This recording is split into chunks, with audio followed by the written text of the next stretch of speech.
Em 1735, Bernardo Gomes de Brito iniciou a publicação de uma coletânea de textos sobre os naufrágios da carreira da Índia, que completou com um segundo tomo no ano seguinte, tudo em homenagem também e endereço ao nosso rei magnânimo Dom João V.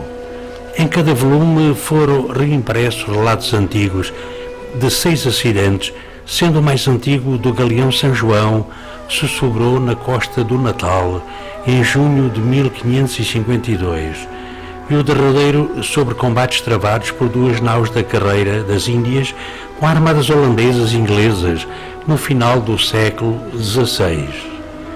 Alguns deste relato natural do público, por um conhecimento circunstanciado de desgraças e calamidades, desde o seu advento, o texto impresso vinculou então notícias extraordinárias com a descrição de batalhas ou de cataclismos, ou aberrantes como a existência de pessoas com deformações, descobertas de seres extraordinários, bruxas e feiticeiras.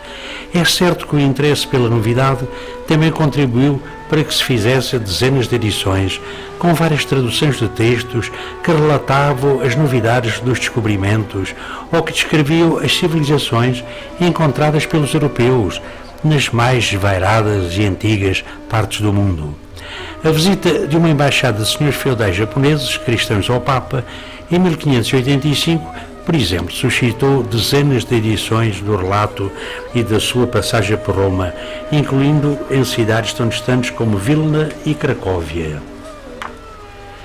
Em contrapartida, como hoje e ontem a normalidade não era notícia, pelo que muitas viagens da carreira das Índias decorreram sem que houvesse notícias de interesse, não mereceram então a atenção dos cronistas.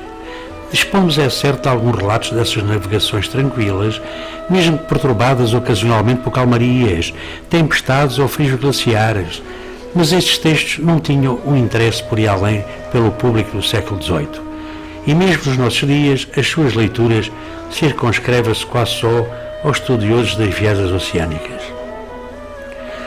O fenómeno normal nesta edição das histórias trágico-marítima e da carreira das Índias merece referências em várias obras para a formação de uma imagem catastrófica e errada acerca da carreira da Índia.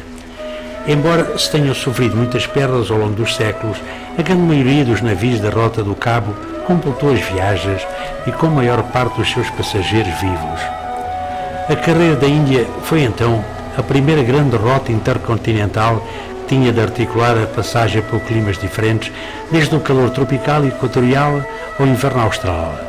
Os sistemas de navegação diferenciados que eram necessários aproveitar os ventos alísios do Atlântico sopravam todo o ano na mesma direção, ou os ventos da monção do Índico, que mudavam de sentido, grosso modo, de 6 em 6 meses. Eram também a rota mais longa, sem contacto com a terra durante meses, que obrigava a uma logística complexa para assegurar a existência do abastecimento durante toda a viagem. Pensa-se que a armada de Pedro Álvares Cabral teria carregado umas 1000 toneladas de abastecimento quando os portugueses iniciaram em 497-499.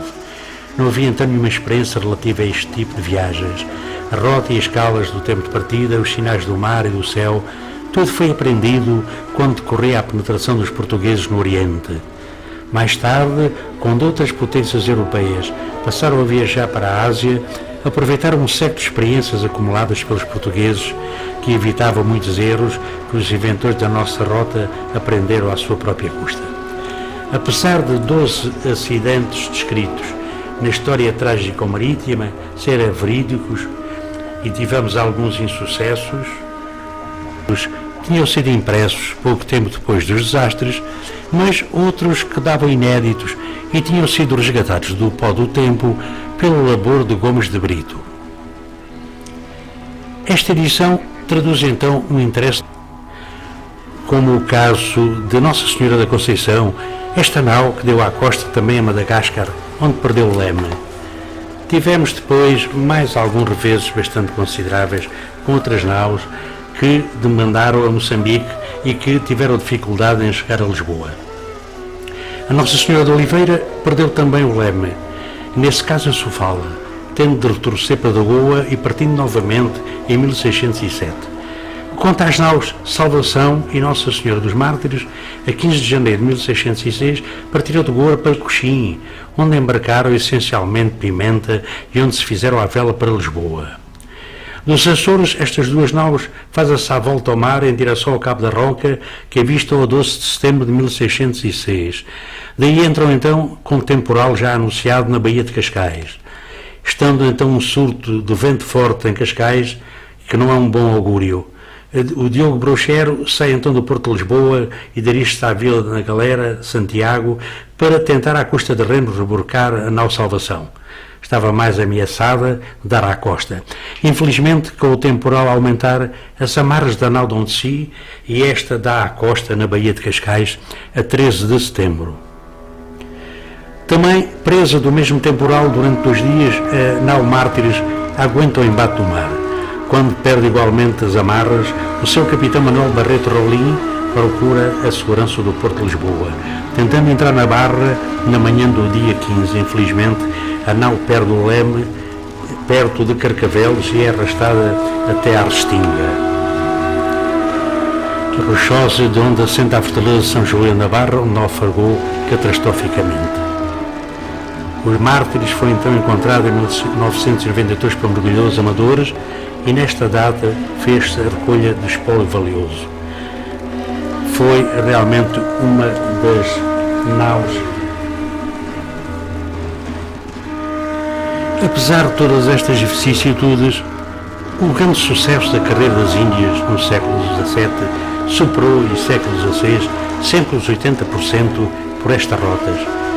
Foi uma operação de sucesso na história portuguesa marítima, sabendo-se que perderam-se alguns centos de navios ao longo dos séculos, morreram largos milhares de indivíduos, muitos outros sofreram as agruras de uma viagem dificílima, como era a própria navegação, mas aprendeu-se muito em relação às rotas marítimas e às especiarias e ao comércio, que sempre continuou.